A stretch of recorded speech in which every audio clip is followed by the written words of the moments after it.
Good morning, children. Today I am going to teach you lesson 2, Kings and Kingdoms of the Early Medieval Period.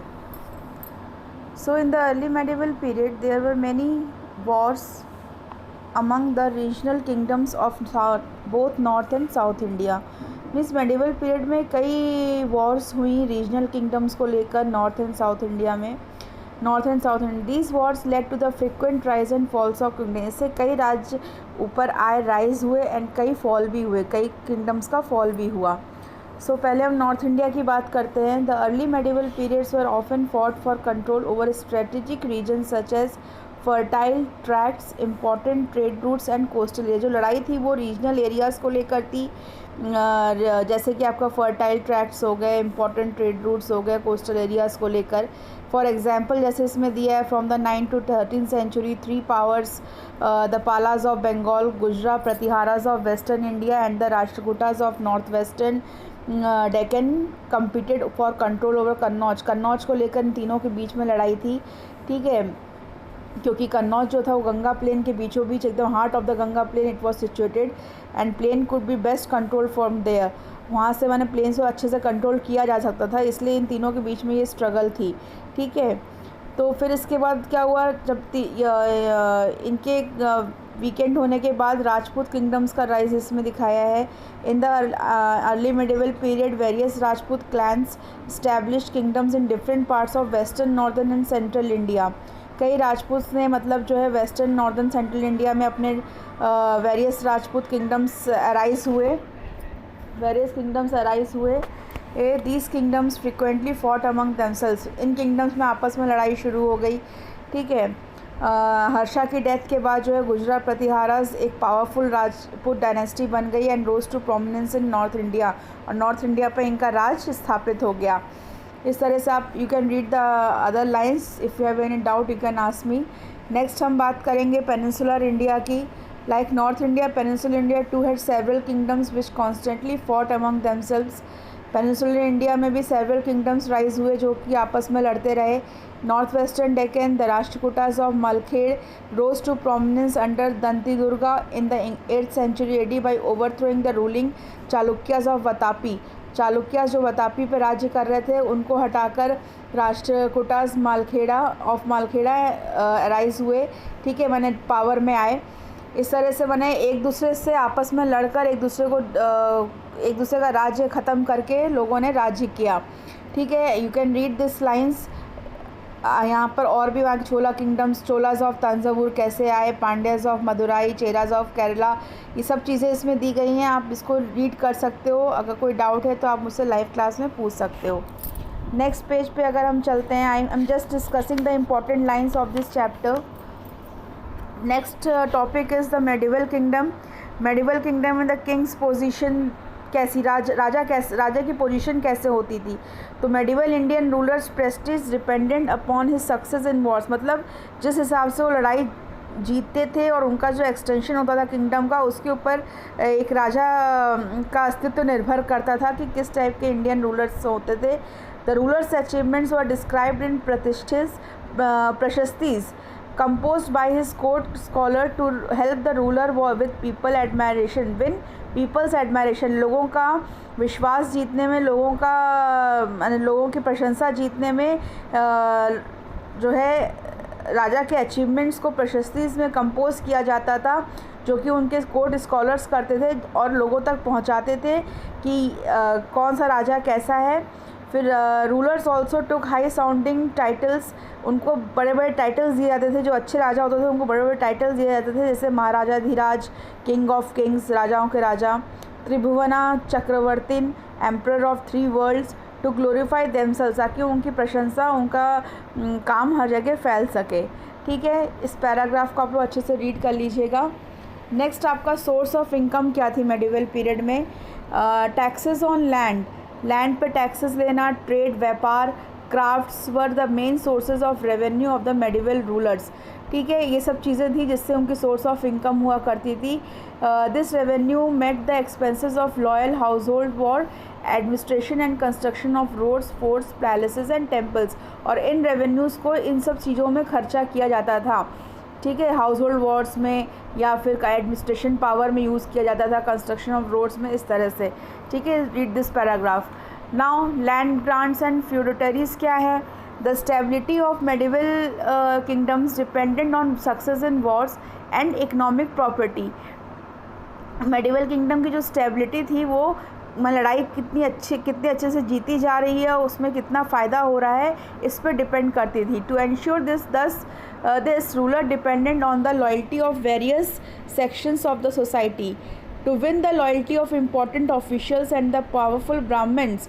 मैंने उनका विश्वास जीतने के लिए rulers gave them land grants, rulers उनको ज़मीन दिया करते थे उसके बदले।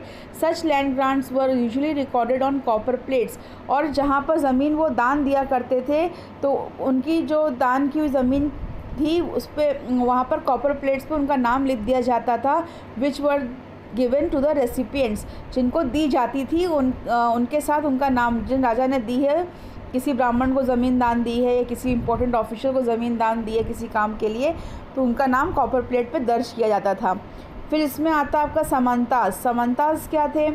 The king often gave his official land grants instead of each salary cash salaries. Cash salary के बदले वो अपने राजा अपने ऑफिशियल्स को ज़मीन दिया करते थे, एंड जो ये ज़मीन रिसीव करते थे बिकेम द किंग्स फ्यूडिटरीज, वो राजा के फ्यूडिटरीज बन जाते थे। फ्यूडिटरी का क्या था? दे हैड टू पे a part of the revenue collected from his lands. वो ज़मीन पे जो काम करते थे, जो ज़मीन उनको दी जाती थी, ज़मीन पे काम करते थे, उसमें उनको एक हिस्सा रेवेन्यू का राजा को पे करना होता था। And give the king military support, और यहाँ तक कि राजा को मिलिट्री में भी सपोर्ट करना होता था during the wars. He had complete authority to collect taxes, feudatory का पूरा हक था टैक्सेस कलेक्ट करने का। And administer justice in his hand, और न्याय करने का भी पूरा हक था। ठीक है, जो डिफिटेड किंग्स होते थे were always allowed to retain their lands under similar obligations. Feudatories और रेफर टू वेरियसली, फ्यूडिटरीज को अलग अलग नाम से बुलाया जाता था, समांता, राजा, रंका, ठाकुरा। ठीक है, इन सब नामों से इनको जाना जाता था। आप आगे का पैराग्राफ इसको रीड कर लेना, कोई दिक्कत होगी तो you can ask me. Next आपका है Brahmins and temples. Brahmins and temples में क्या है? Temples authorities and Brahmins receives grants of tax free lands, मतलब जो ब्राह्मण्स को लैंड्स दिए जाते थे वो टैक्स फ्री लैंड्स होते थे।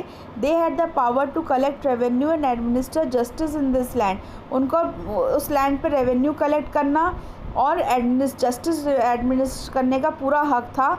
और वो नई टेक्निक्स, इरिगेशन की नई टेक्निक्स यूज़ किया करते, जैसे पर्शियन व्हील्स यूज़ होती थी उस time to increase crop yields, and hence revenue में भी इसमें इंक्रीज़ होता, जितना क्रॉप होगा उस पर उसका टैक्स भी सबसे ज़्यादा लगेगा। ठीक है, इस तरह से इनकी ये इनकम थी। The medieval rulers build beautiful temples to improve their public image, अपनी छवि अच्छी बनाने के लिए जो मेडिवल रूलर्स थे वो अच्छे अच्छे टेम्पल्स बनाया करते थे, सुंदर सुंदर, and to bring divine sanction to their rule.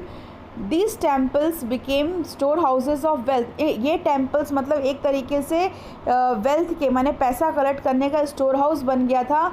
जितना भी रेवेन्यू कलेक्शन होता था वो सब टेम्पल्स में रख दिया जाता था। डोनेशंस जो रिसीव होते थे रूलर्स के थ्रू, या वेल्दी डिवोटीज़ जो रिच पीपल थे, जो डिवोटीज़ थे, भक्त थे, उनके थ्रू जो पैसा आता था वो सब टेम्पल में रख दिया जाता था। तो एक तरीके से ये स्टोर हाउस ऑफ वेल्थ बन गया था। ठीक है, टेम्पल्स और often plundered and even destroyed during Wars among the regional kingdoms. अगर किसी भी किंगडम में आपस में लड़ाई होती थी तो वो टेम्पल डिस्ट्रॉय करके वहाँ की वेल्थ को वो अपनी तरफ ले लेते थे। ठीक है, आपस में लड़ते थे। The wealth of some temples and temple towns even attracted, मतलब इससे ये फॉरेन ट्रेडर्स भी अट्रैक्ट होते थे। जो ये टेम्पल्स बनाए गए हैं पुराने पुराने टेम्पल्स है, उनको देखकर वो एक सेंटर ऑफ अट्रैक्शन था फॉरेन ट्रेडर्स के लिए भी।